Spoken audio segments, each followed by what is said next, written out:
하나님 말씀 예레미야 31장 31절부터 34절까지 우리 같이 한 목소리로 합독하겠습니다. 시작.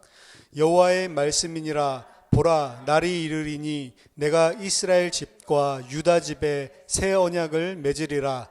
이 언약은 내가 그들의 조상들의 손을 잡고 애굽 땅에서 인도하여 내던 날에 맺은 것과 같지 아니할 것은 내가 그들의 남편이 되었어도 그들이 내 언약을 깨뜨렸음이라. 여호와의 말씀이니라. 그러나 그날 후에 내가 이스라엘 집과 맺을 언약은 이러하니 곧 내가 나의 법을 그들의 속에 두며 그들의 마음에 기록하여 나는 그들의 하나님이 되고 그들은 내 백성이 될 것이라. 여호와의 말씀이니라. 그들이 다시는 각기 이웃과 형제를 가르쳐 이르기를 너는 여호와를 알라 하지 아니하리니 이는 작은 자로부터 큰 자까지 다 나를 알기 때문이라. 내가 그들의 악행을 사하고 다시는 그 죄를 기억하지 아니하리라.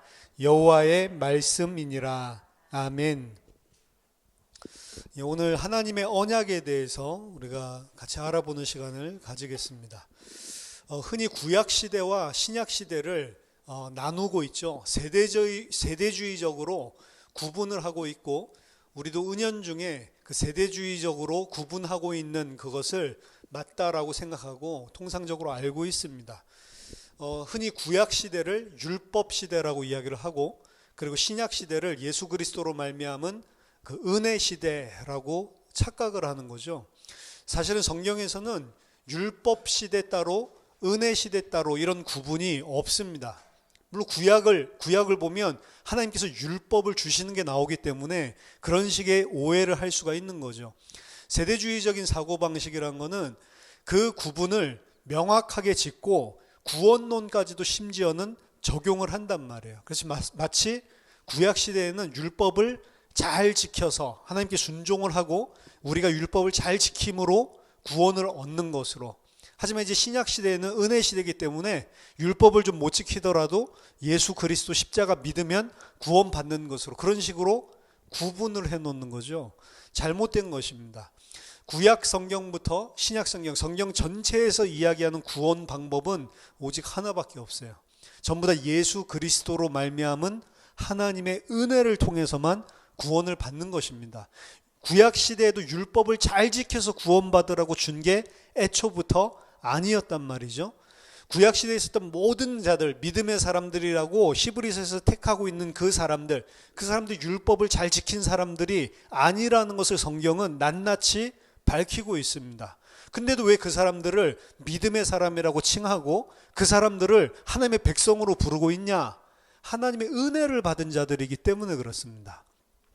성경 전체에서는 인간 스스로의 율법 지킴과 인간 스스로의 의를 가지고는 절대로 하나님 앞에 설 수도 없고, 그 의는 하나님 보시기에 다 누더기 같다고 이야기를 했어요. 아무리 인간 수준에서는 훌륭해 보여도 하나님 앞에서는 그 의를 가지고 무엇을 내놓으라고 할 만큼, 하나님이 거기에 마치 보응하고 상을 줘야 할 만큼 하나도 조금이라도 의로울 만한 행위를 인간 안에서 찾을 수 없다라고 하는 게 성경이 일관적으로 이야기하고 있는 내용입니다. 따라서 만약 구약 시대에도 어떤 사람이 구원을 받았다라고 한다면 그 사람도 하나님의 은혜로 구원을 받은 것이지 그 사람의 행위로 구원받은 게 아니란 말이죠. 그래서 요한복음 8장 56절에 예수님이 아브라함이 그때 나의 때 볼 것을 보고 기뻐하고 즐거워했다라고 이야기를 하고 있는 겁니다. 아브라함이 예수 그리스도를 알았습니까? 몰랐죠. 근데 아브라함이 구원받은 이유는 하나밖에 없는 거예요. 예수 그리스도를 통해 베푸실 하나님의 은혜와 사랑, 그것 때문에 아브라함도 구원받은 것이지 자기 스스로 뭔가 하나님 앞에 의로운 행위를 해서 얻어낸 것이 아닙니다. 아브라함이 어떻게 창세기 22장에 자기의 하나밖에 없는 아들을 그렇게 바칠 수 있었냐? 라고 우리들은 생각할 수 있지만, 그런 믿음을 가지면 구원받는구나. 아닙니다. 25년 동안, 아니죠, 이삭이 10세가 넘었다고 하는 거의 35년 동안 하나님이 그렇게 만들어가서 은혜와 사랑으로 그런 행위가 나올 수밖에 없도록 끌고 오신 거예요. 사실은 아브라함이 처음부터 그런 믿음 가진 적도 없고, 그리고 30년 넘도록 그런 믿음을 보여준 적이 없습니다. 계속해서 하나님이 간섭을 하시죠. 계속해서 하나님이 그 믿음을 하나님의 백성이 될 수 있도록 성장시켜 가시죠.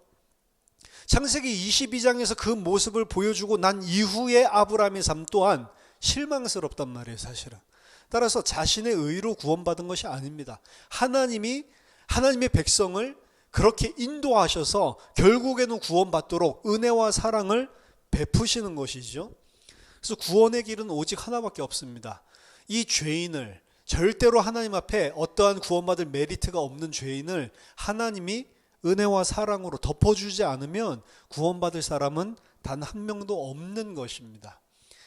성경을 신약, 구약, 그래서 옛 언약, 새 언약 이렇게 이야기를 하는데, 구약은 옛 언약 이야기하는 책이 아니에요. 구약도 사실은 구약에서 증거하고자 하는 것도 새 언약을 이야기하고 있는 것입니다. 구약의 옛날 약속은 옛날 약속 붙잡은 사람이 구원받고 그게 아니란 말이에요. 그럼 왜 옛 언약, 새 언약 이런 말이 성경 안에 나오냔 말이죠.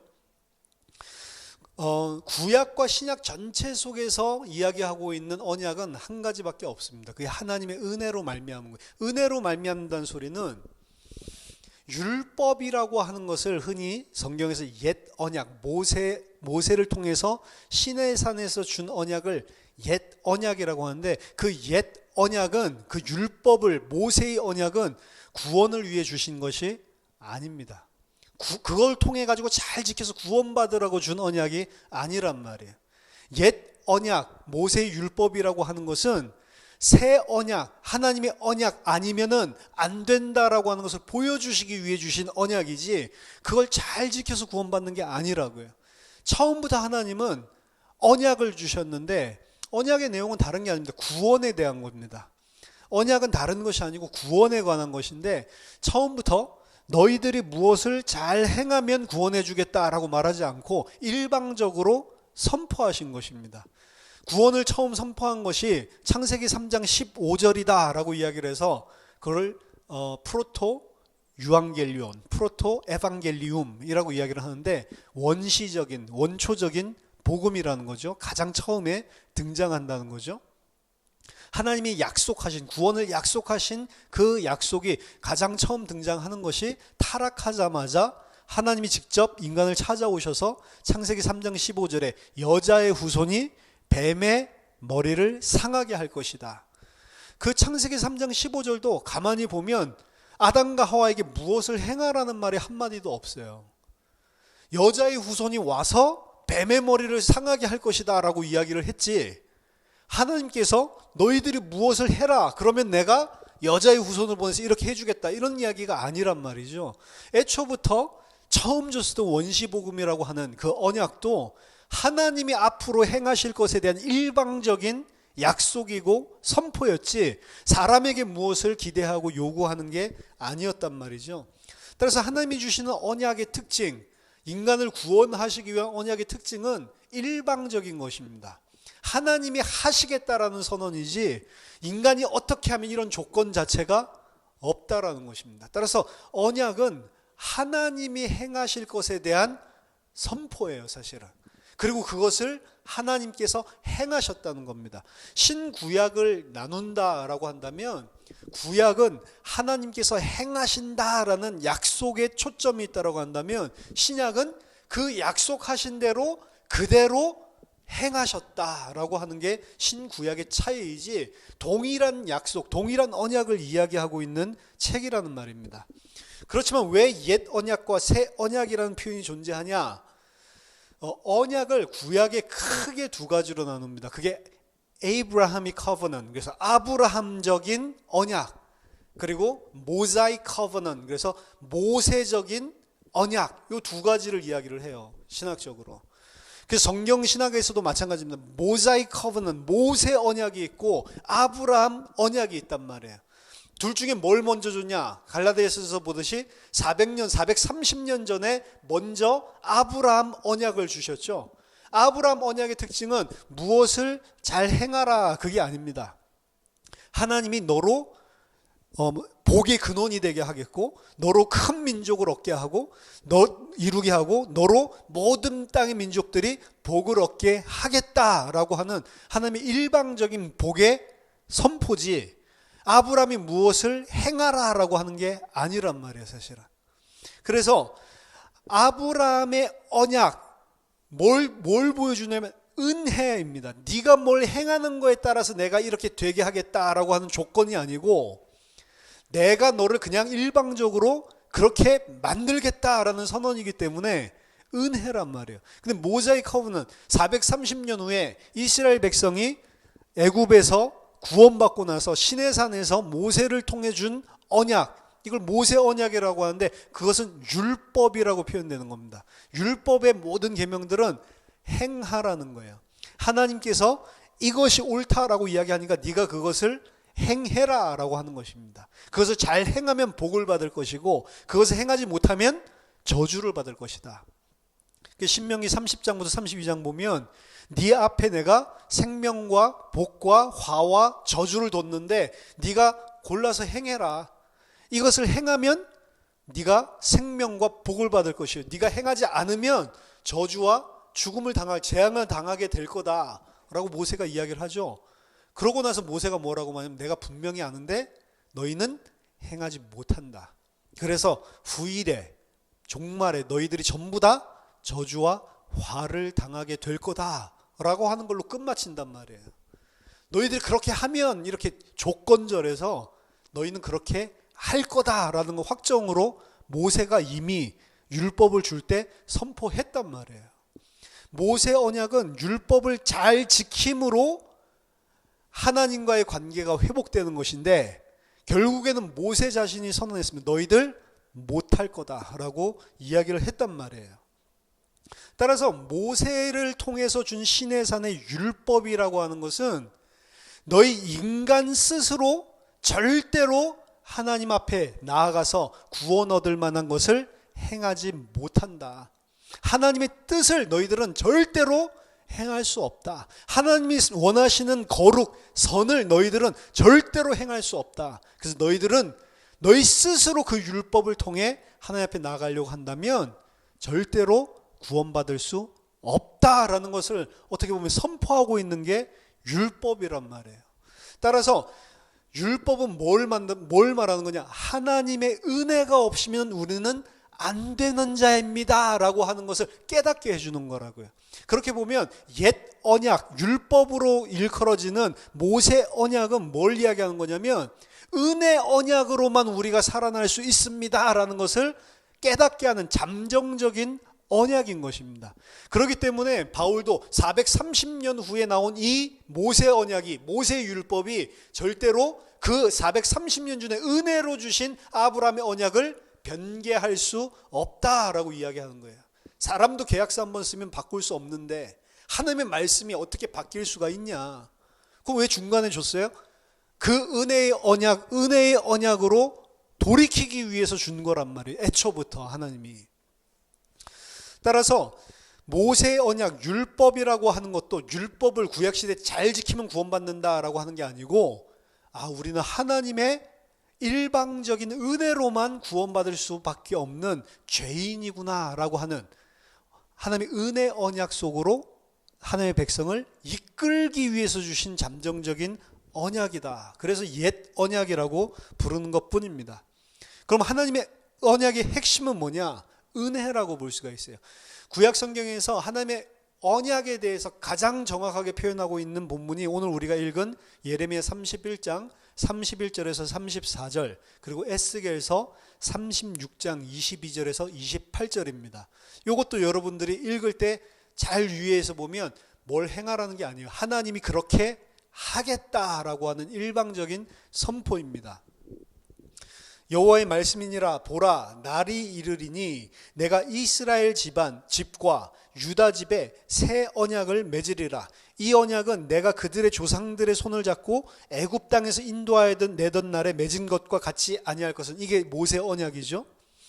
내가 그들의 남편이 되었어도 그들이 내 언약을 깨뜨렸습니다. 그러니까 이 모세 언약으로는 절대로 구원받을 수 없다라는 거예요. 그 언약과 같지 않단 말이에요. 그 모세 언약과 같지 않다. 여호와의 말씀이니라.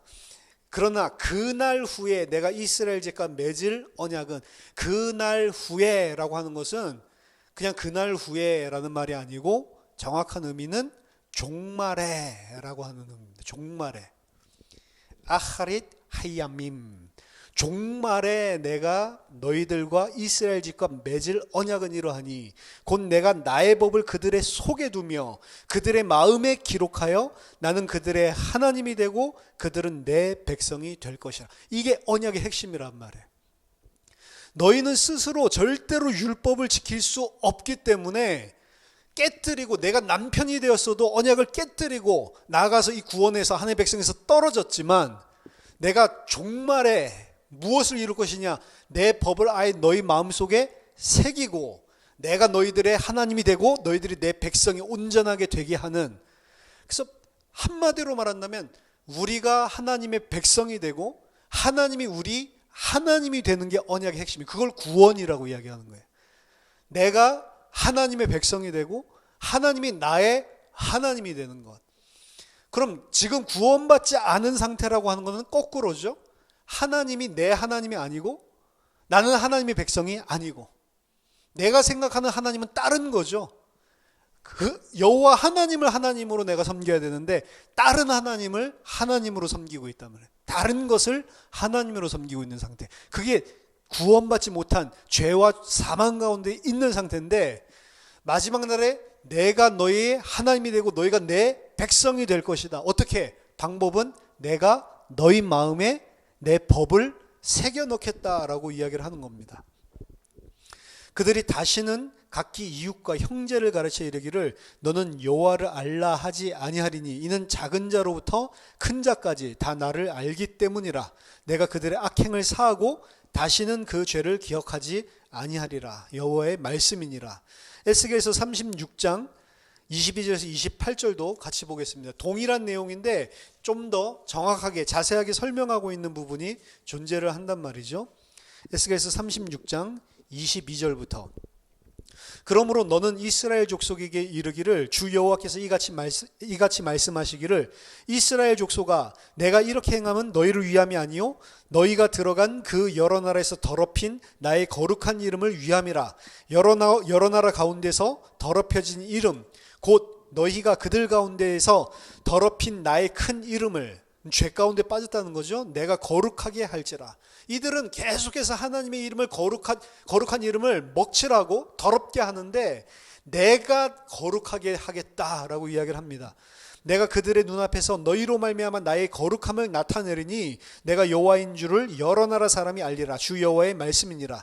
내가 너희를 여러 나라 가운데에서 인도하여 내고 여러 민족 가운데서 모아 데리고 고국 땅에 돌아가서 많은 맑은 물을 너희에게 뿌려서 너희로 정결하게 하되 곧 너희 모든 더러운 것에서와 모든 우상 숭배에서 너희를 정결하게 할 것이며 또 새 영을 너희 속에 두고 새 마음을 너희에게 주되 너희 육신에서 굳은 마음을 제거하고 부드러운 마음을 줄 것이며 또 내 영을 너희 속에 두어 너희로 내 율례를 행하게 하리니 너희가 내 규례를 지켜 행할지라. 여기도 보면 하나님이 전부 다 주체가 돼서 행하신다는 거죠. 아까는 새로운 마음, 내 법을 너희 마음속에 두겠다라고 했는데 여긴 더 구체적으로 내 영을 너희 속에 주겠다라고 이야기를 합니다. 내가 너희 조상들에게 준 땅에서 너희가 거주하며 또 나오죠. 내 백성이 되고 나는 너희 하나님이 되리라.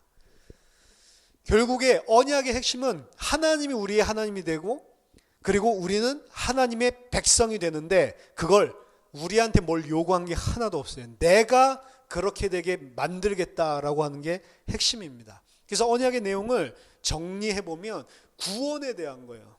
성경은 구원에 대한 책입니다. 다른 것에 대해서 이야기하고 있지 않단 말이에요. 근데 그 구원은 이 언약 속에서도 볼 수 있듯이 그냥 예수 믿으면 구원받습니다. 그렇게 구원을 설명하지 않는단 말입니다. 구원 안에 지금 이 에스겔서와 예레미야서에서 준 이 내용 안에 칭의, 성화, 영화 이 모든 게 다 포함이 되어 있는 것을 언약이라고 그러고 구원이라고 한단 말이에요. 그래서 구원은 단번에 영원히 받지만 단번에 영원히 구원받은 그 자가 이 땅 사는 동안에 점진적으로 하나님의 백성으로 세워지는 과정이 다 포함된 것을 구원이라고 한단 말이에요. 그러니까 구원파식의 그 구원은 성경에서 이야기하는 게 아니란 말입니다. 예수 믿었으니까 이제 막 살아도 돼. 그런 자체가 아예 말이 안 되는 거예요. 그런 생각 자체를 할 수 있다는 게 새 마음, 성령이 그 마음 속에 없다라고 하는 것입니다. 그렇죠?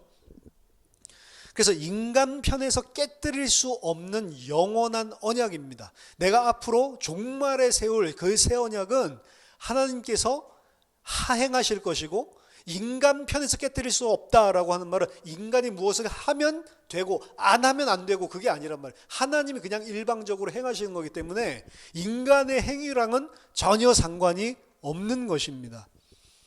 두 번째로 하나님께서 친히 죄를 씻기시고 정결케 하신다고 하신 약속입니다. 네가 죄를 짓지 마라, 율법에서 이야기하는 것이 아니고, 죄를 짓지 않으면 내가 복 줄게, 그게 아니고, 내가 너희를 정결케 하고 맑은 물로 깨끗하게 하고 내가 너희 죄를 사하고 다시는 너희 죄를 기억지도 아니하리라. 그게 얼마나 감사한 건지 몰라요. 죄를 기억지도 아니한다라고 하는 말이 얼마나 은혜인지 모릅니다. 그렇죠? 우리는 그래 다 잊었어, 용서해 줄게 라고 하면서도 못 잊죠. 그게 섭섭하면 그게 막 올라오죠.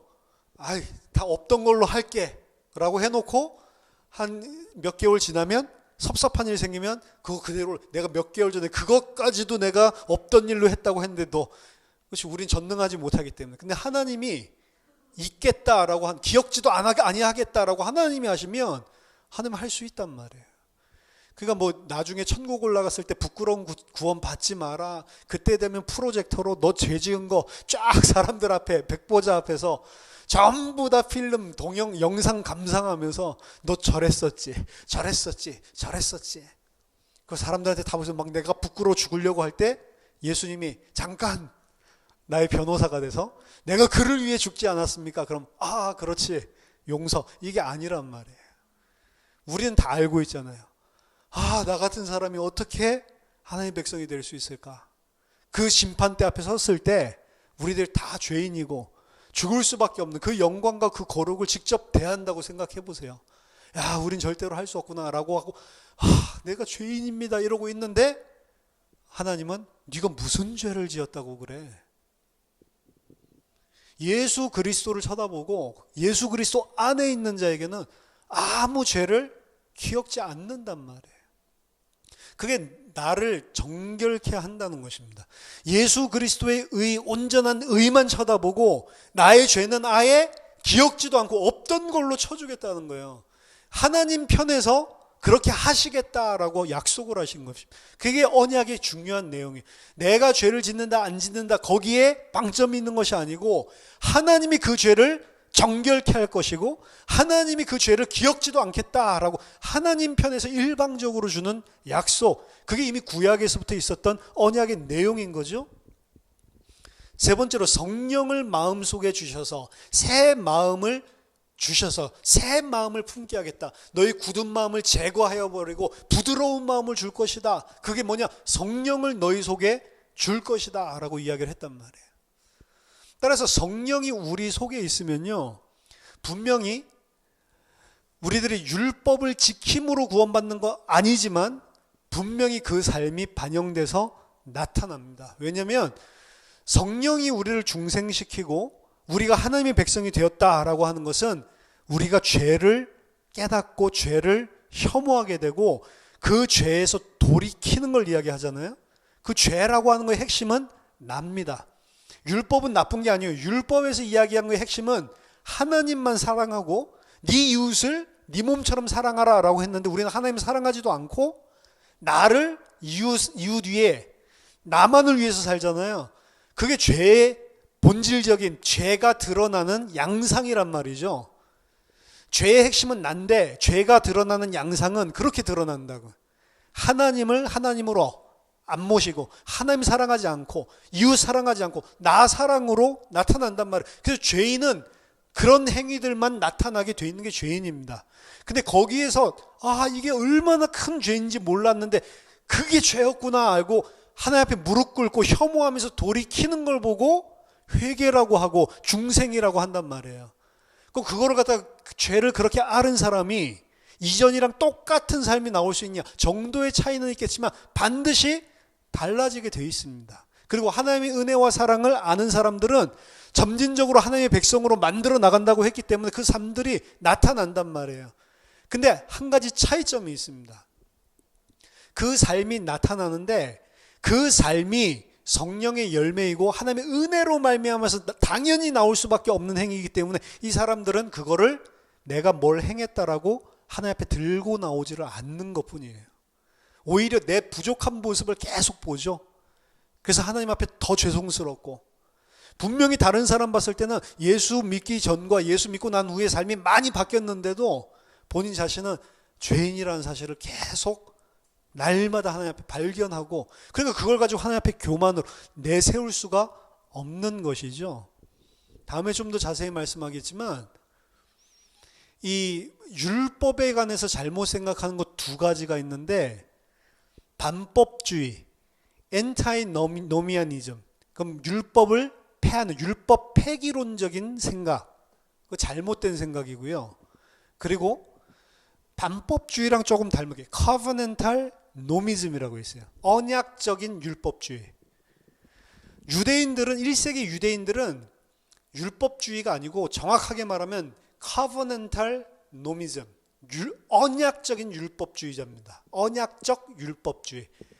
언약적 율법주의란 뭐냐면 유대인들은 자기들이 구원받아야 된다고 생각한 적이 한 번도 없었어요.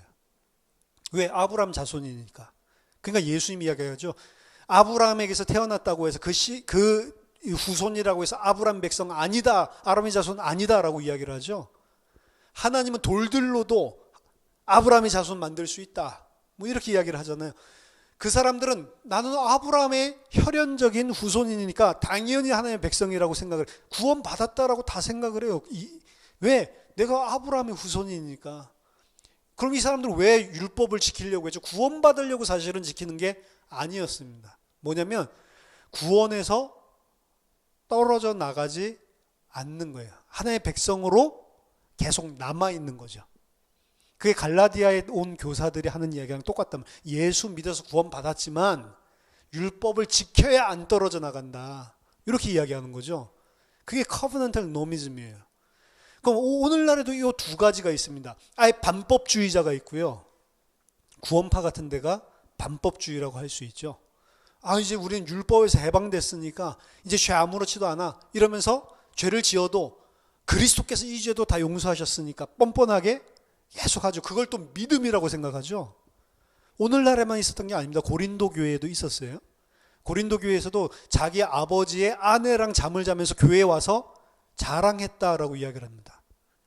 그 사람 어떻게 자랑할 수 있어요? 그 죄를 짓는데 바울이 이야기하죠. 이건 불신자도 하는 거 아니다. 이방인에게도 없는 죄를 너희들이 짓고 있는데 자랑스러워 한다고. 근데 어떻게 교회에서 그거 가만히 두냐?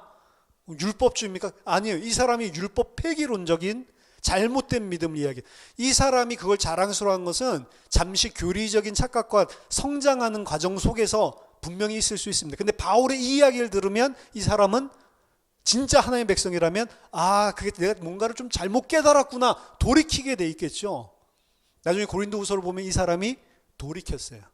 그래서 그 사람으로 너무 거기에 매이지 말게 해라, 감사하다, 오히려 그 사람을 위로하는 메시지가 고린도후서에서 나온단 말이에요. 이 사람 처음에 잘못 오해를 해가지고 그리스도 안에서 우리가 용서받았으니까 그럼 이제 무슨 죄를 지어도 괜찮네, 왜? 다 용서받았으니까. 이렇게 착각을 했다고. 그래서 더 큰 죄를 지어도 뻔뻔해, 이걸 믿음이라고 생각했어요. 왜? 나는 이 죄까지도 예수님이 용서했다는 걸 믿는 사람이야. 너 아직도 죄 지은 거 가지고 죄책감에 시달려? 이렇게 이야기하는 겁니다. 죄책감에 시달리는 것도 잘못된 거지만 죄책감을 안 느끼고 양심에 털난 사람들, 그것은 성령의 사람이 아니란 말이에요. 하나님의 백성은 계속해서 성령이 조명을 하기 때문에 성령께서 거룩과 그리고 속된 것, 부정한 것, 죄, 이걸 사이를 계속 우리에게 알게 해주시기 때문에 우리 안에 그것들이 계속 다 발견될 때마다 그 죄를 혐오하게 돼 있고, 그런데도 불구하고 육신이역에서 넘어질 때 자랑하는 게 아니고 그래서 용서해줬지 이게 아니고 이런 은혜를 줬는데도 내가 이렇게 살 수밖에 없는 나를 불쌍히 여겨달라고 양심에 찔리는 게 그게 하나님의 백성이란 말이에요. 만약 그런 마음이 전혀 없다, 그냥 반법주의적인 그거를 복음을 누리는 걸로 생각한다, 그렇게 생각을 한다면 큰 착각인 겁니다. 한쪽은 이쪽 윙으로 항상 빠져나가는 거예요. 칼빈 때 제네바를 성스러운 도시, 요새도 성시화 운동하지만 제네바를 완전 하나의 백성이 사는 나라로 만들겠다라고 해가지고 칼빈이 술도 못 마시게 하고, 그렇죠? 약간이라도 이 방탕하게 하고 이러면 다 죽여버렸죠. 그것도 잘못된 건데, 그 막 칼빈을 살인자다 뭐 이제 이런 식으로 이야기를 하는데, 그때 당시에 도시랑 그리고 통치라는 국가의 개념이 달랐기 때문에 그렇게 할 수 있었던 겁니다. 오늘날에 그러면 살인자인데 그때는 다 그렇게 살았기 때문에 그게 뭐 살인이고 나쁜 짓인지도 몰라서 그냥 도시를 통치하면 그렇게 하는 거다, 흔히 그냥 그렇게 생각했단 말이에요. 문화의 산물이죠, 칼빈도. 근데 칼빈 생각에는 어떻게 생각했냐면 그 엔타이노미즘, 반율법자, 율법 폐기론자, 이 사람들이 복음을 희석시키고 복음을 또다시 미혹해서 잘못 깨닫게 만드는 악한 자들이라고 생각했어요. 그냥 복음을 나름대로 수호한다고 생각을 해서 그때 당시에 사회주의, 국가주의의 방법으로 그들을 갖다가 막 핍박을 하고 죽일 자들 죽여버렸단 말이에요.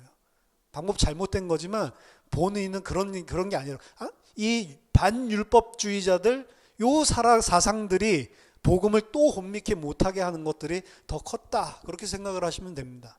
근데 요 반대편에 있는 게 covenantal nomism이에요. 이 사람들은 이제 우리가 하나님의 백성, 은혜로 하나님의 백성이 됐으니 이제 우리가 하나님의 백성답게 살아야 된다. 그리고 그게 두 가지입니다. 그렇게 해야 구원이 유지된다, 혹은 그렇게 해야 우리가 상급받는다. 많은 오늘날 정통교회라고 하는 곳에서 구원 떨어진다라고는 이야기하지 않아요. 근데 그 행함을 가지고 하나님 앞에 메리트를 가지고 올라가야 큰 상급을 천국에서 받는다. 상급 차등론을 들고 나오죠. 똑같은 색깔이 묻어 있는 것입니다. 그렇기 때문에 내가 이제 예수 그리스도께서 행하신 그 구원, 칭의와 내가 이제 성화를 행해서, 성화는 하나님과 내가 서로 협력해서 이루어 나가서 이거는 이제 상급 쌓는 걸로. 그래서 이제 열심을 부리게 하는 겁니다. 헌금도, 기도도. 근데 하나님 앞에서 우리의 행위는 헌금 많이 하는 것도, 진실하게 내가 거룩하게 사는 것도, 내가 정말로 기도를 많이 하는 것도, 그것 자체가 하나님 앞에서는 아무 의의가 안 된다니까요. 그거는 당연히 하나님의 은혜가 감사해서 나오는 행위인 거지, 그게 하나님한테 메리트로 칠 게 하나도 없단 말입니다. 근데 이렇게 들고 나온 건 아직 그 은혜를 모른다라고 이야기하는 거예요. 단순하게 칭의만, 죄를 씻어주신다, 그것만 하나님이 언약하신 것이 아니고 약속하신 성령을 그 마음속에 두게 하겠다, 이것도 하나님이 하시겠다는 거고, 그래서 성령을 따라 행함으로 율법의 요구가 이루어지겠다고 하시죠. 그건 율법을 잘 지킨다라는 게 아니에요. 율법의 요구가 뭐예요? 율법의 요구는 나는 안 되기 때문에 그리스도로만 된다, 이게 율법의 요구예요. 그래서 분명히 율법을 더 잘 지키는 사람으로, 죄를 짓지 않고 더 깨끗한 사람으로 되는데, 율법의 요구가 이루어진 사람은 어떻게 되냐면 그것을 아무것도 나의 의로 치지를 않는단 말이에요. 그건 당연히 해야 될 일을 한 거다, 이렇게 나온단 말이에요. 어떻게 그걸 가지고 상급을 더 달라고 나올 수가 있냐고. 잘못 깨달은 것입니다. 칭의도 하나님이 하신 거지만 성화도 하나님이 하신 것이다 라고 인정하는 거예요. 그래서 바울은 다른 사도들보다도 훨씬 더 죽도록 고생하면서 이 복음을 위해서 살았는데 뭐라고 얘기했냐면, 내가 이 은혜를 받고 이 복음을 전하지 않으면 부득불 내게 저주가, 화가 있을 것이지, 그게 내가 잘한 게 하나도 아니다, 당연히 해야 될 일을 한 거지, 이 은혜를 알았는데 내가 어떻게 이거를 죽어가는 사람에게 안전하냐, 그거는 내가 무슨 의를 행한 것도 아니고 안 하면 저주받을 놈이지 내가, 이렇게 이야기를 했다니까. 그렇죠? 그리고 나의 지금이 나 된 거는 다 하나님의 은혜로 된 거지 내가 한 게 아니다 라고 이야기를 하죠. 남이 봤을 때는 죽도록 헌신하고 죽도록 봉사하는데, 죽도록 하나님이라고 선교하고 전도하는데 내가 한 게 아니다. 이건 그냥 은혜가 너무 커서 그냥 한 것이지, 그걸 그냥 거칠애로 한 이야기가 아니란 말이죠. 진짜 은혜 받은 자면 그걸 바울이 천국 가서 내가 이렇게 선교 많이 했는데요, 안디옥에서부터 시작해서 그거 들고 상급 줘야지, 그걸 바라고 있다고 생각을 하십니까? 안 그렇게 되게 돼 있어요. 진짜로 그리스도 앞에서 내가 한 게 아무것도 없습니다, 그렇게 나오는 거죠. 분명히 하나님의 성령이 우리 안에 새 마음을 주시고 우리를 인도하시기 때문에 거룩한 삶이, 성령의 열매가 나타나게 돼 있습니다. 하지만 그걸 가지고 내가 이것을 행했다라고 하나님 앞에 떳떳하게 쓸 사람이 하나도 없단 말이에요. 그래서 부끄러운 구원을 다 받는다는 것입니다. 부끄러운 구원을 나는 안 받을래요, 좋은 취지고, 성령께서 조명해 주시면 양심을 건드리기 때문에 당연히 그런 삶을 살게 되겠지만 부끄러울 수밖에 없다는 게 계속 밝혀진다고. 우리의 삶은 이 은혜 받아놓고도 내가 이렇게, 그게 만약에 조명이 안 된다면 성장이 안 되고 있다는 증거고요. 성장이 안 된다는 것은 하나님이 지금 성령으로 나를 인도 안 하고 있다는 말이에요. 거기에서 그냥 멈춰버린다면 그건 성화의 실패작입니다. 구원을 안 받았을 수도 있어요. 내가 생각하는 다른 구원을 받았을 수가 있다니까요. 그래서 유명한 말이 있습니다. 내가 온전한 성화를 이룰 수 있다라고 생각하는 순간 그 사람은 성화될 수가 없다. 그건 성화의 내용이 아니에요. 우리가 온전하게 되는 것은 오직 마지막 날에 예수 그리스도를 만나는 그날에, 그날까지지 우리는 계속해서 점진적으로 성화돼야 될 영역이 남아있기 때문에 이 땅을 살아가고 있는 것입니다. 나는 그들의 하나님이 되고 그들은 내 백성이 될 것이다. 그래서 이 5가지 내용으로 이렇게 간추려서 이야기를 했지만 구약에 나와 있는 것들도 신약에 나와 있는 거랑 동일한 이야기들을 사실은 하고 있는 거라고요. 신약 성경은 하나님께서 그 언약을 내가 하겠다고 했죠. 내가 그들의 죄를 깨끗게 하겠다고 했고, 내가 그들을 하나님의 백성으로 만들겠다고 했죠. 그것을 예수 그리스도를 통해서 다 이루셨다라고 하는 게 신약 성경입니다. 고린도전서 11장 25절, 그래서 예수님이 마지막 만찬을 하시면서 잔을 나누시면서 이게 내 피로 너희들과 세우는 새 언약이다. 바로 지금이 그날 후에 아하리 하야밈, 종말에 일어날 새로 너희들과 맺을 그 언약, 그것이 바로 내 피로 맺는 그 언약이다. 아까 전에 우리가 봤던 그 본문의 성취가 바로 예수 그리스도의 십자가를 통해서 이루어지는 언약이다. 지금이 바로 그 시간표라는 것을 제자들에게 이야기를 했고, 십자가에 달려서 죽으시면서 마지막 하신 말씀이 다 이루었다. 그렇죠? 테텔레스타이, 다 이루었다 선포하시고 돌아가시. 뭘 다 이뤘습니까? 잡혀서 죽은 주제. 우리에게 이 언약하셔서 하나님의 백성으로 만드시겠다 약속하셨던 그 성부 하나님의 약속, 언약을 다 이루셨다라고 선포하신 겁니다. 그래서 히브리서 7장 22절에 예수님이 더 좋은 언약의 보증이 되셨다라고 이야기를 합니다. 보증이 됐다, 보증된 그 가장 중요한 핵심이 뭐냐면 다 이룬 증거로 예수님이 부활하신 사건이에요. 부활. 만약 부활이 없다면 예수님이 다 안 이룬 거예요. 왜? 그는 그의 죄 때문에 죽은 것이지 우리의 죄를 대신해서 죽은 자가 아니라는 증거가 부활이 없다라고 하는 겁니다. 근데 예수 믿는데 난 부활 안 믿어줘. 그 사람 예수 믿는 거 아니라니까요. 예수 믿는 것은 그분이 다 이루신, 그분이 바로 의인이지만 내 죄 때문에 대신 죽으셨구나, 그거 믿는 건데 부활 안 했으면 의인 아니라니까. 그러니까 그거 예수 믿는 게 아니죠. 내 죄를 위해서, 인류의 죄를 위해서, 하나님의 언약을 이루기 위해서 대속적인 죽음을 죽으시고 의인이라는 증거로, 하나님을 만족해 하셨다는 증거로 3일 만에 살아나셔야만, 그것도 썩지 않을 영원한 부활체로 부활하셔야만, 그래야 그리스도가 되시는 겁니다. 그래서 예수님이 언약의 보증이 되셨다. 우리의 죄를 단번에 영원히 완전히 씻으셨다라고 이야기를 하죠. 단번에 영원히 완전히. 히브리서 10장 14절. 거룩하게 된 자를 단번에 영원히 온전케 하셨느니라. 단번에 영원히 그리고 퍼펙트 완벽하게 완전하게. 그래서 우리의 죄를 맑은 물로 정결케 해주신다고 했는데 우리 죄를 어느 정도로? 단번에 영원히 완전히. 이 세 가지 단어가 굉장히 중요한 겁니다. 우리의 구원을 이루셨는데 단번에 영원히 완전히 십자가에서 다 이루셨다. 세 번째, 약속하신 성령을 부어주셨죠. 사도행전 2장 33절. 예수님께서 하늘 보좌 우편에 앉아서 아버지께 성령을 받아서 부어주셨어요. 성령이 내려온 사인, 성령 또한 보증이라고 이야기하는데 성령이 왔다는 사인 자체가 그 언약이 진짜로 예수 그리스도의 십자가를 통해 다 이루어졌다라고 하는 거예요.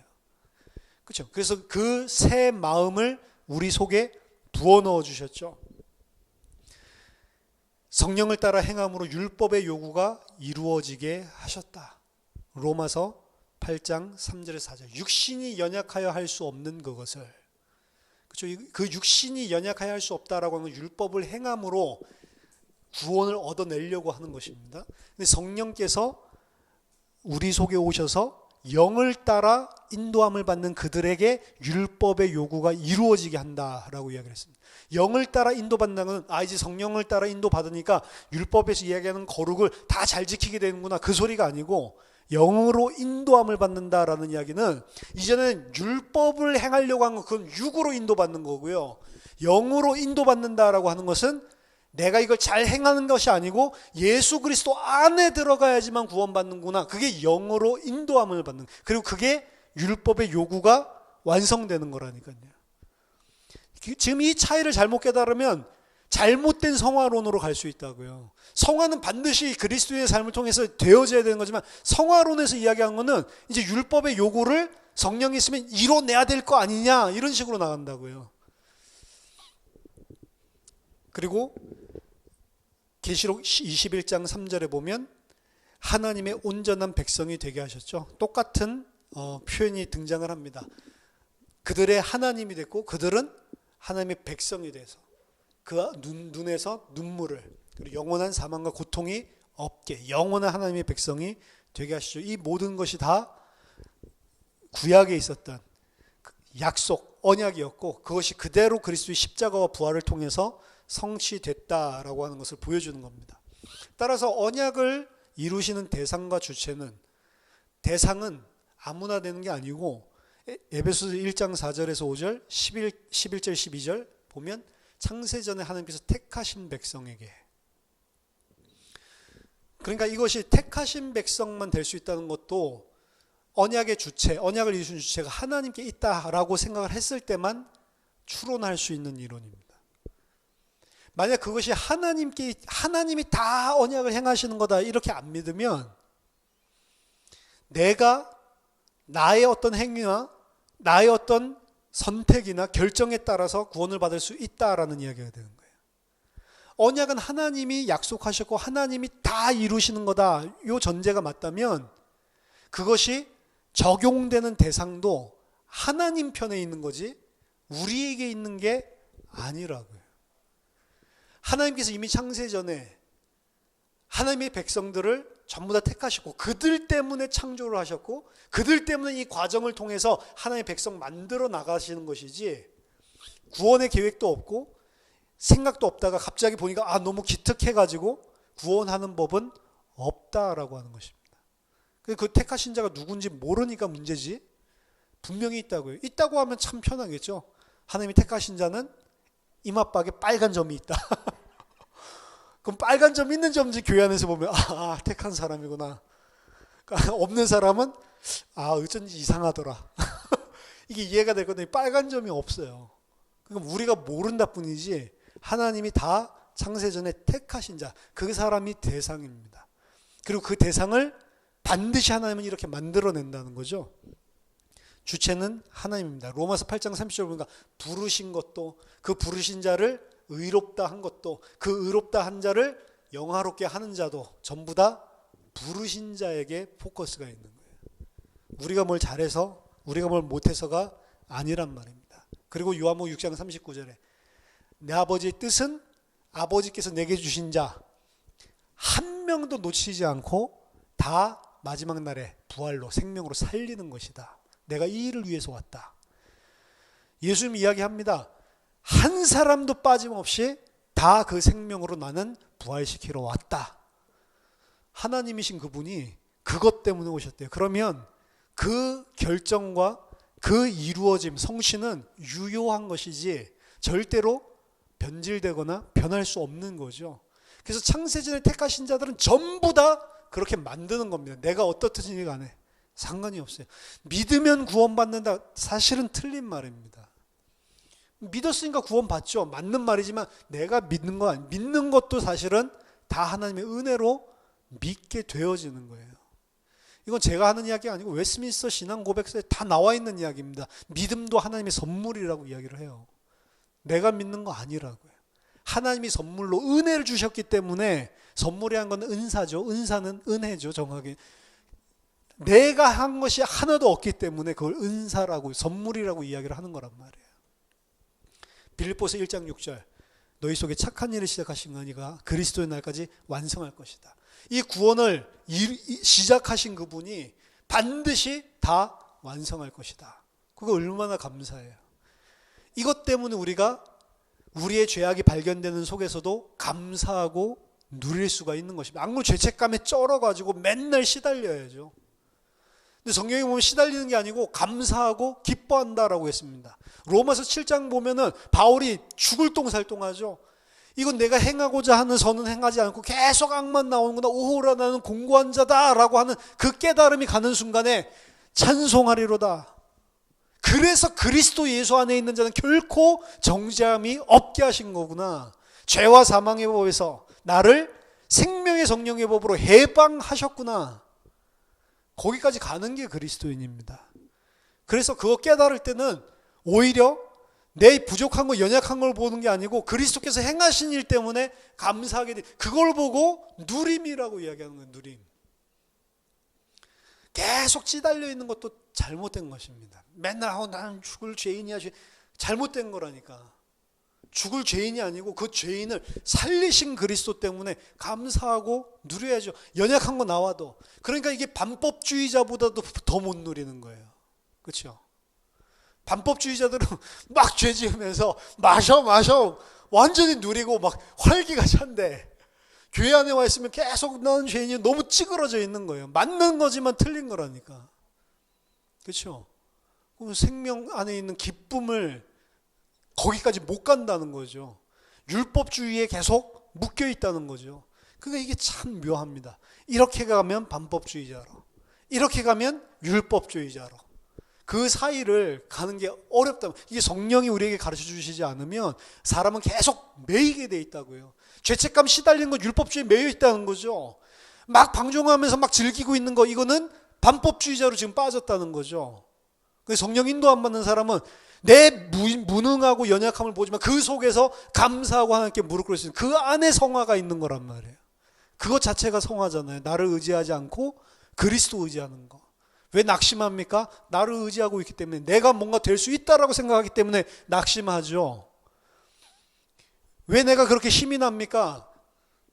내가 잘하고 있으니까 또 힘나는 거잖아요. 똑같은 수준이라고 사실은. 그렇죠? 구원은 하나님의 은혜입니다. 에베소서 2장 8절 10절, 아무도 자랑하지 못하도록 하나님의 은혜로 구원했다라고 분명히 이야기하죠. 은혜로 구원하신 이유가 그 아무도 육신을, 자신을 자랑할 수 없게 하기 위해서. 그런데 계속 육신을 가지고 자랑하려고 하는 사람들은 뭐냔 말이에요. 잘못된 것이죠. 그래서 우리는 부족하고 연약하고 그리고 쓰레기 같은 나의 모습 속에서도 감사하고 새 힘을 얻을 수가 있는 겁니다. 이런 나를 왜 택하셔서 이렇게 나를 은혜 주면서 끌고 가고 계실까? 나 같으면 절대로 나 같은 사람 안 택했을 건데, 그 속에서 감사하고 다시 힘을 얻는 거예요. 이것까지도 다 잊어버리시고 도말한다고 하셨으니까 너무 감사하다. 그렇죠? 죄 속에서도 다시 감사로 일어서죠. 그게 로마서 7장 8장에서 일어나고 있는 거고, 성도들 안에서 날마다 일어나는 거란 말이에요. 그게 계속 발견이 되는데 어떻게 교만할 수가 있고, 그것이 계속 발견되는데 어떻게 침통해가지고 맨날 눌려 있을 수가 있냐고. 그럴 수가 없는 거죠. 그래서 진짜 성령이 은혜로 깨닫게 하시면 분명 우리는 연약하지만 그리스도 때문에 내가 감사할 수 있고 그 안에서 또 기쁨을 찾을 수가 있는 것입니다. 넘어지는 나의 모습 속에서도 하나님 그리스도 보내주셔서 감사합니다. 진짜로 율법대로 나는 죄인인데요. 그리고 다시 일어설 수가 있는 거예요. 넘어집니다. 바짝바짝 일어서면 돼요. 뭘로? 언약을 붙잡고. 그게 언약, 하나님이 주신 언약, 그것이 그리스도 안에서 다 이루어졌고 그리고 그 그리스도가 성령으로 내 안에서 행하고 계신다. 이 사실 때문에 다시 일어서서 하나님 백성으로 살 수 있는 것입니다. 그래서 너무 이상하게 막 방황하고 방탕하고 그걸 죄를 조장하고 이렇게 나가는 것도 아니고 그렇다고 계속 찌그러져 있는 것도 아니고 그렇죠? 어려워요. 그렇지만 하나님의 백성이라면 그게 무엇인지를 알 것입니다. 요 두 사이에서 성령 안에서 그리스도의 은혜를 계속 누려가는 만큼 조금씩 성장을 하는 거예요, 사실은. 그리고 그 성장 안에 당연한 열매로 이런 모습들이 조금씩 줄어드는 것이지 다 줄어들지는 않습니다. 영화의 단계에 가기 전까지는. 그런데 계속해서 진보가 있는 거예요. 열매를 맺어가는 삶들이 있는 것입니다. 그래서 우리들이 그 하나님의 언약이 무엇인지, 언약은 구원에 관한 것이고 그 구원은 세 가지, 칭의뿐만이 아니라 성화와 영화까지 전부 다 포함하는 것이고 그 일은 하나님이 이루시는 것이고 하나님이 그리스도를 통해서 이루셨다. 내가 이루겠다. 그렇게 할 것이다. 구약의 약속이라면 신약은 그 약속하신 대로 그대로 다 이루었다라고 하는 게 신약이고 우리 성도들 안에 그 일을 적용시켜 나가고 완성해서 나가시는 일을 우리 인생 전체를 통해서 하고 계시는 겁니다. 하나님의 언약을 잘 알고 좌로나 우로나 치우치지 않고 하나님의 백성으로 온전히 성장하게 되기를 예수 이름으로 축복합니다. 하나님 아버지 은혜를 감사드립니다. 하나님께서 언약하시지 않았더라면 또 하나님께서 예수 그리스도를 통해서 그 언약을 다 이루시지 않았더라면 반드시 죄와 저주와 재앙 가운데 영원히 죽을 수밖에 없는 죄인인데 하나님께서 그 언약을 그리스도를 통해 다 이루시고 우리에게 값없이 은혜로 구원을 선물해 주심을 감사드립니다. 하나님 날마다 그 은혜, 그 구원의 사랑에 감격해서 하나님 나의 모습을 부족한 나의 모습을 쳐다보고 하나님 낙심하지 않고 또 죄 가운데 머물면서 하나님의 은혜를 빙자하여 육신을 이루는 그런 삶을 살지도 않고 하나님의 온전한 백성으로 살 수 있도록 우리를 진리로 가르쳐 주시고 인도해 주시옵소서. 예수 그리스도 이름으로 기도하옵나이다. 아멘.